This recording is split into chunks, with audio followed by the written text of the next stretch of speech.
Hey guys, welcome back to the channel. Natalie here.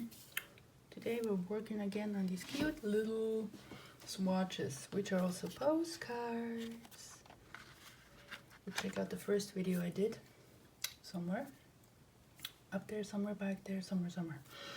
Anyway, today we're gonna do some more, a little bit more floral, fruit, vegetable, I don't know, kind of inspired because I'm looking outside in the snow and it's only October 24th or something, so I want some color and some fun. If you're up to that, come and join me. Okay, so we got all these colorful pastels here.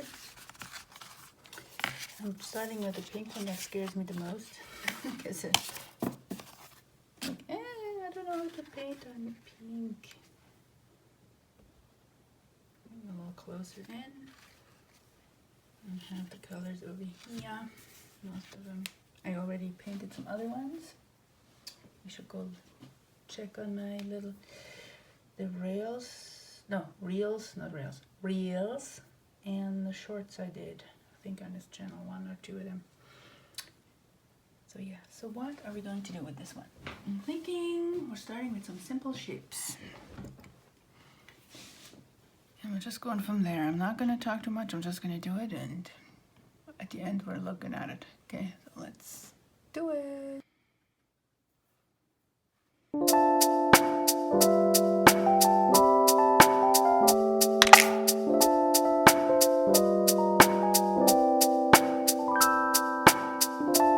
Hey guys, if you enjoy fun and innovative ways to play with acrylic paints, make sure to subscribe and ring that bell so you don't miss any fun uploads. I upload 2 times a week, so make sure to ring that bell.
candy pink. They're actually supposed to be squashes cut in half, so you know, I kind of like the color combination for sure. So if you want to see more videos like this, make sure you subscribe down there on that button and ring the bell so you don't miss any uploads, because I do usually 2 videos a week. And yeah, if you have fun, watch again.